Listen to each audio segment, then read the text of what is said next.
सिख धर्म के पहले गुरु गुरु नानक देव जी ने न सिर्फ दुनिया को एकेश्वरवाद का संदेश दिया, बल्कि ब्राह्मणवादी रूढ़ियों को चुनौती देकर मूर्ति पूजा का खंडन भी किया। उनकी शिक्षाएं आज भी लाखों दिलों में गूंजती हैं। लेकिन क्या आप जानते हैं कि जिस गुरु ने हिंदू धर्म की कुछ मान्यताओं को नकारा, उनके अंतिम पलों में स्वयं ब्रह्मा, विष्णु और इंद्र देव उन्हें लेने धरती पर उतरे थे।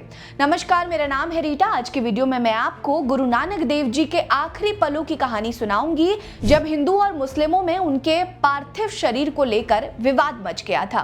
गुरु नानक देव जी का जीवन मानवता, शांति और परोपकार का प्रतीक था। उन्होंने अपनी उदासियों के जरिए दुनिया भर में एक ईश्वर की भक्ति और साधु संतों की सेवा का संदेश फैलाया। 1521 में अपनी अंतिम उदासी से लौटने के बाद वो पंजाब के करतारपुर में बस गए। यहाँ वो 18 सालों तक रहे।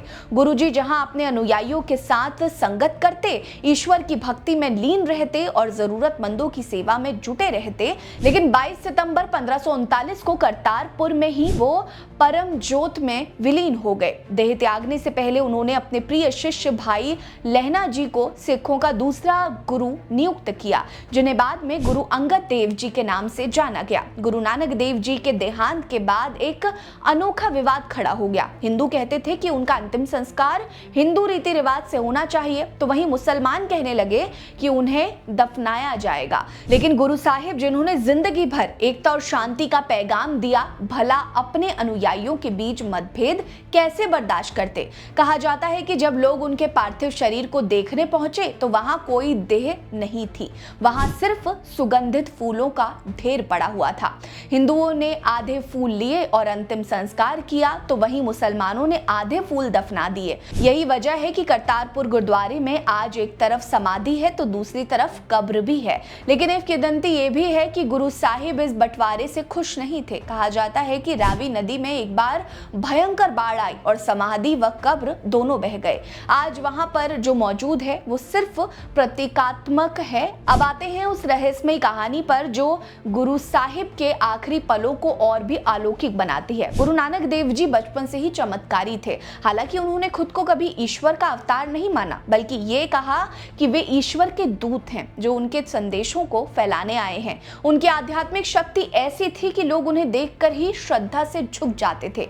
अपने अंतिम दिनों में एक बार फिर उनकी दिव्यता का प्रमाण मिला था। दरअसल गुरु साहिब अपने अंतिम समय में करतारपुर में थे। उनके दोनों बेटे बाबा श्रीचंद जी और लक्ष्मी दास गुरु की गद्दी के लिए उपयुक्त नहीं थे, इसलिए गुरु साहिब ने भाई लहना जी को अपना उत्तराधिकारी चुना। इस बात से नाराज होकर बाबा श्रीचंद जी ने संन्यास ले लिया और जंगल में भभूत लगाकर रहने लगे। गुरु साहिब को ये बात बहुत खली। वे अपने परम शिष्य भाई सिधारन के गांव पखोके पहुंचे और उनके घर रहने लगे। एक दिन उन्होंने देखा कि आसपास के जानवर भूखे हैं। उन्होंने अपने शिष्य भाई कमलिया को खेतों से चारा लाने को कहा। जब भाई कमलिया जी खेतों में पहुंचे तो वहां उन्हें 3 साधु मिले। ये कोई साधारण साधु नहीं थे। उन्होंने बिना कुछ पूछे कमलिया का नाम लिया और उन्हें एक पुड़िया थमाकर गुरु साहिब को देने को कहा।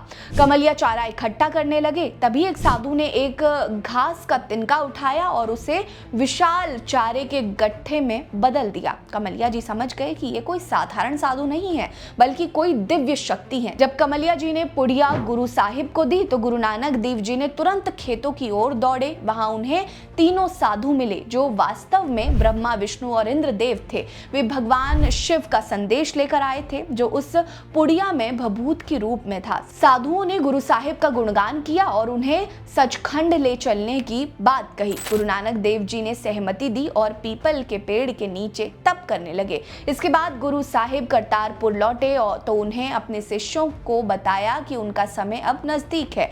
ये सुनकर उनके शिष्य रो पड़े। गुरु साहिब ने उनकी पत्नी माता सुलखनी और बेटों को सारी बात बताई। 22 सितंबर 1539 को उन्होंने शिष्य बाबा बुड्ढा जी से कहा कि उनके शरीर को कनात से ढक दे ताकि कोई उन्हें देह त्यागते ना देखे। इसके बाद वे सफेद चादर ओढ़कर लेट गए और हमेशा के लिए परम ज्योति में विलीन हो गए। जब चादर हटाई गई तो वहां सिर्फ फूल थे। तभी 5 साधुओं ने वहां आकर बताया कि उन्होंने गुरु साहिब को 5 अन्य साधुओं के साथ सचखंड की ओर जाते देखा। शिष्यों को समझते देर नहीं लगी कि गुरु साहिब देह सहित सचखंड चले गए। कहा जाता है कि स्वयं देवता उन्हें लेने आए थे। ये कहानी गुरु नानक देव जी की आध्यात्मिक शक्ति और उनकी महानता का प्रतीक है। आपको हमारी ये वीडियो कैसी लगी कमेंट सेक्शन में बताएं। वीडियो को लाइक करिए, चैनल को सब्सक्राइब करिए, हमारे साथ बने रहिए। नमस्कार।